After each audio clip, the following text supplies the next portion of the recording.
I talk a lot on this show about overcoming adversity. Anyone who's had a ton of success has had some moments of adversity in their career. I've had a bunch in mine and in my playing career and had to overcome it. What's a moment in your coaching career where you feel like you faced the most adversity, and how'd you overcome it? Ooh, wow. Um, that's a really difficult question. Some things come to mind.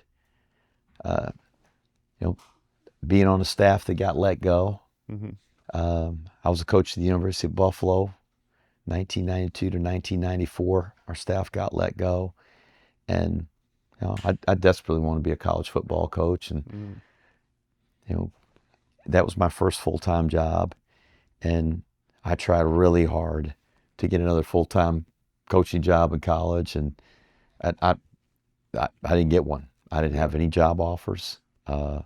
I took a job as a high school coach in Illinois, Hmm. and it was a great experience for me. Looking back, as you said, sometimes your prayers aren't answered the way you want them to be, but they're answered. And sometimes you go through some things that prepare you for other opportunities. And looking back, it was a blessing. But it was hard to go through that, Hmm. and to have to step away from the college game, and really felt a little bit lost. Hmm.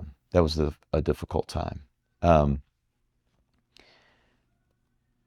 I think when I came here, and I left a great situation, a place I loved in Georgia Southern, a home that my wife really was happy at, Hmm. and a group of friends, and came here, and it's lonely at the top. Yeah. When you're the head coach, Hmm. and when you're the head coach's wife, Yeah. it's hard. Yeah.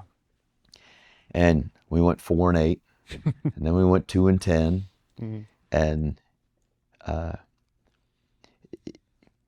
it's it's not easy Winters are colder to here. go through it. Well, yeah, and you question Yeah. everything that you're doing.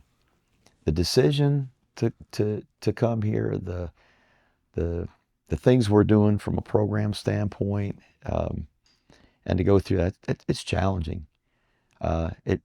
It beats up your ego and your confidence, and it did mine. Hmm. It should say beats up my ego, beat up my ego, and beat up my confidence. Um, that was hard. Hmm. To go through the 2019 season was tough. We turned it. In 16, we won 8. After going 6-18, Hmm. we won 8 games. Then we won 10 games. Then we won 11 games in 2018. In 2019, we had a really tough year. We won 5 games. And again, I questioned my confidence. I questioned what I was doing. Hmm. Uh, if we still had the right formula. Uh, there's just times I think that's life, though. Hmm. That's life. It's the ups and downs of life. It's the ups and downs of us, each of us in our Hmm. profession. You and yours, and Yeah. me and mine, and um, those are difficult times, but they have a way of, I think, galvanizing what we really believe in, Hmm. and it forces us to look at, uh, when I lost my job, when I was out of college coaching, what did I need to do Hmm. to to get back into the college game? And did I need to grow as a coach? Did I Hmm. need to improve my skills as a recruiter? Um, you know, it, I think when we went through the 2019 season, all we went through to get to winning 29 games in 3 years, and then to go to 5 games, 5 wins, it forced me as a head coach to look at what I was doing and Hmm. how I was leading this program. And I had to do some soul searching, and really uh, not be quick to point the finger, Hmm. but realize there was 3 fingers pointing right back at me. What do I need to do? And I made some changes Hmm. in how I coached our team, and uh, the relationships I had with our players and our staff, uh, and try to grow from it. And so, Yeah. that 2023 was a tough year. Hmm. I made a change from an offensive coordinator that had been my offensive coordinator for 11 years, and made a complete change. And sitting there looking at it, say that wasn't a very good decision. It's not working out.